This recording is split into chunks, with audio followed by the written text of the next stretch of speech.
Views welcome to DJMS Tamil channel. Mahanadi சீரியலுக்கான upcoming எபிசோடில் விஜய் கையை கோத்துட்டு இருக்க காவேரி பார்த்த வெண்ணிலாவுக்கு பயங்கர கோவத்தோட என்னை ஏமாத்திடல அப்படின்னு சொல்லிட்டு கேள்வி கேட்க தக்க பதிலடி கொடுக்குறாங்க வெண்ணிலாவை பார்த்து விஜய். வெண்ணிலா யாரு, எனக்காக நீ என்ன பண்ண அப்படின்றதையும், இன்னொரு பக்கம் காவேரி எனக்காக என்ன பண்ண அப்படின்றதையும் வேறுபடுத்தி காட்டுறாரு வெண்ணிலா கிட்ட. அது மட்டும் இல்லாமல் எனக்காக ஒன்றுனா கண்டிப்பாக காவேரி நிற்பா அப்படின்ற மாதிரி வெண்ணிலா கிட்ட அதையும் சொல்லி காட்டுறாரு. இது எல்லாத்தையுமே கேட்டு பயங்கரமாக கோவப்படுறாங்க வெண்ணிலா. இவ்வளோ நடந்த பிறகும் மூஞ்சை பார்த்து நான் பொறுமையாக பேசிகிட்டு இருக்கேன்னா அது உன்னோட நல்ல நேரம் நினச்சிக்கோ, என் மூஞ்சிலேயே முடிக்காது, தயவு செய்து இங்கேருந்து கிளம்பிடு அப்படின்னு சொல்லிட்டு வெண்ணிலாவை பார்த்து ரொம்பவே கோவத்தோடு பேசுகிறாரு விஜய்.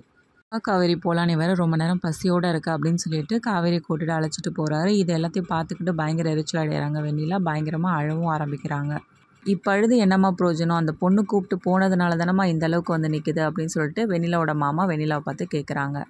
சரி வாங்க வெண்ணிலா, அழாதீங்க, நான் தான் அப்போவே சொன்னல அந்த பொண்ணை நம்பாதீங்க, அவள் மோசமான ஆள், இப்போவாது உங்களுக்கு புரியுதா, நீங்கள் வாங்க அழாதீங்க அப்படின்னு சொல்லிட்டு சமாதானப்படுத்தி கூட்டிகிட்டு போகிறாங்க ராகினி வெண்ணிலாவை. காரில் காவேரி அழைச்சிட்டு போகும்போதே காவேரியை பார்த்து சிரிச்சுக்கிட்டே அப்படியே போகிறாரு. என்னங்க ஏன் என்னையே பார்த்துட்டு வரீங்க அப்படின்னு சொல்லிட்டு காவேரி கேட்க, இல்லை இவ்வளோ நாள் எவ்வளோ பிரச்சனை நடந்திருக்கான்னு, ஆனால் இன்றைக்கி நான் பிரச்சனை மாட்டிக்கிட்டேன் அப்படின்னு தெரிஞ்சதும் எனக்காக நின்ன பார்த்திய காவேரி, அங்கே தான் நீ நின்ன அப்படின்னு சொல்லிட்டு ரொம்பவே பெருமையாக பேசிகிட்டு இருக்காங்க காவேரியை பார்த்து.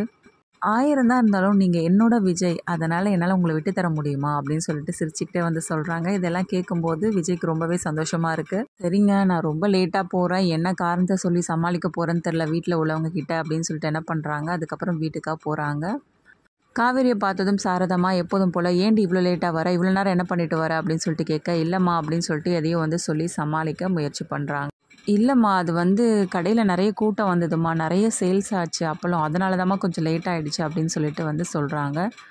இதெல்லாம் பார்த்தா நம்புற மாதிரி இல்லையே காவேரி அப்படின்னு சொல்லிட்டு எல்லாரும் கேள்வி கேட்க, அம்மா அவள் தான் சொல்கிறாள்ல விடுங்க, ஏன் சும்மா சும்மா அவளை போட்டு டிஸ்டர்ப் பண்ணிகிட்டே இருக்கீங்க அப்படின்னு சொல்லிட்டு சொல்ல, சரி ஓகே நான் அதை பற்றி நான் கேட்கல, ஆனால் எனக்கு ஒரு விஷயத்துக்கு இப்போவே முடிவு தெரிஞ்சாகணும் அப்படின்னு சொல்லிட்டு காவேரியை பார்த்து கேட்குறாங்க சாரதம்மா. அந்த பையனை டிவோர்ஸ் பண்ண போகிற அப்படின்னு சொல்லிட்டு இதை கேட்டு ரொம்பவே அதிர்ச்சியாகி போய் நிற்கிறாங்க காவேரி. என்னம்மா நான் தான் சொல்லிட்டேன்ல, இப்போ இந்த பிரச்சனையெல்லாம் விடுங்க, இப்போதைக்கு எனக்கு இருக்க ஒரே மோட்டிவ் அப்பள பிஸ்னஸை நல்லபடியாக கொண்டு போகணும், போதும் நிறுத்து காவேரி, நீ பிஸ்னஸ்லாம் கொண்டு போகிறது இருக்கட்டும், அதுக்கு முன்னாடி இந்த விஷயத்துக்கு ஒரு முடிவு கட்டி ஆகணும், இன்றைக்கி என்ன நடந்துச்சு தெரியுமா அப்படின்னு சொல்லிட்டு கங்காவுக்கு நடந்த விஷயத்தை பற்றி சொல்கிறாங்க காவேரி கிட்ட. இதை கேட்டு பயங்கரமாக அதிர்ச்சது மட்டும் இல்லாமல் கங்காவை போய் விசாரிக்கிறாங்க.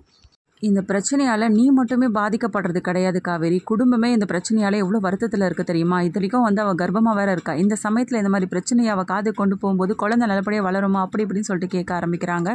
அம்மா நானும் கர்ப்பமாதாமா இருக்கேன் அப்படின்னு சொல்லிட்டு காவேரி மனசுக்குள்ளேயே சொல்லிக்கிறாங்க. இன்னொரு பக்கம் வெண்ணிலா என்ன தப்பு பண்ணியிருக்காங்க, என்ன நடந்தது அப்படின்றத எல்லாத்தையும் மீடியா மூலியமா சொல்கிறாரு விஜய்.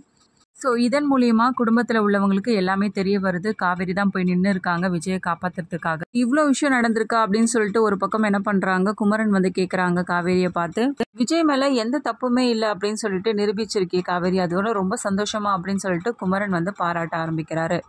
என்ன மாப்பிள்ள நினச்சிட்டு இருக்கீங்க, இங்கே என்ன பிரச்சனை போயிட்டு இருக்கு, அவள் என்ன காரியம் பண்ணிட்டு வந்திருக்கா, இதுக்கான ஒரு முடிவும் அவள் சொல்ல மாட்டா, ஆனால் இதெல்லாம் மட்டும் பண்ணிட்டு இருப்பாள், என்ன நினச்சிட்டு இருக்கா அவள் மனசில் அப்படின்னு சொல்லிட்டு சாரதாமா திரும்ப கோவப்பட ஆரம்பிக்கிறாங்க.